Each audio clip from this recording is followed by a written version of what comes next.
Hey, I'm Melissa. Our minds can be so filled with distractions that it can be hard to discern when we're hearing God's voice, our own voice, or if the enemy is whispering to our consciousness.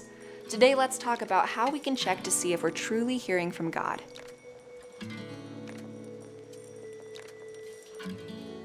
In John 10, Jesus uses an analogy about how a flock of sheep will recognize their shepherd. They know the difference between their shepherd and a stranger. They know what he looks like, what he smells like, and most importantly, what he sounds like. This flock would have been raised, cared for, and protected by a single shepherd and would obey when he called them. Jesus is our shepherd, who cares for us and protects us. In order to learn how to recognize him, we need to spend time with him.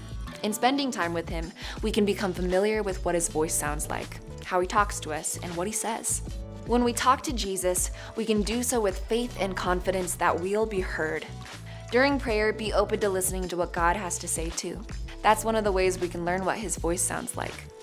Another way to hear God is by reading the Bible, then taking time to reflect and listen. Psalm 119:105 says that God's word is a light for our path. Romans 10:17 teaches that faith comes from hearing, and hearing from the word of Christ. Hebrews 4:12 gives us a graphic explanation of how God's word can distinguish between the godly and ungodly, separating good from evil. When we know what God considers good and evil, then we can more easily discern the suggestions our minds present for conscious consideration. We are in the middle of a spiritual battle here on earth, and the enemy will try anything to take your eyes off of God or confuse you. That's why it is so important to know God's voice well. God is not a God of confusion, so any message that seems to go against what you know to be true about God is not from him. You may be wondering if hearing God is like hearing an actual voice. Well, sometimes it can really feel that way. Isaiah 30:21 says, "Whether you turn to the right or to the left, your ears will hear a voice behind you, saying, 'This is the way, walk in it.'" Other times, God's voice is softer and harder to notice unless we're listening very carefully.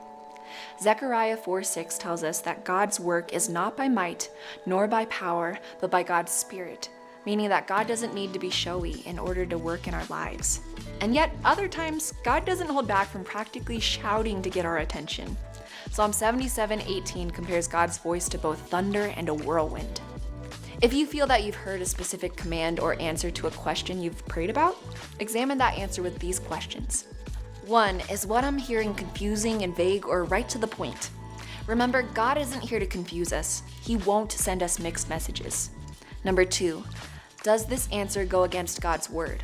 If so, it's not God, because he will not contradict himself. 3. Would obeying the command or answer lead me to sin?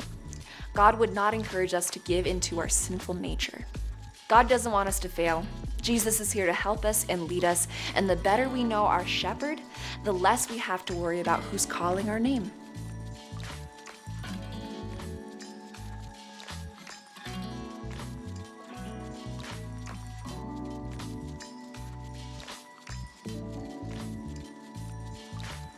If you liked this video, give it a thumbs up and subscribe. We answer questions like this every day, so head over to 412teens.org to ask your own spiritual questions.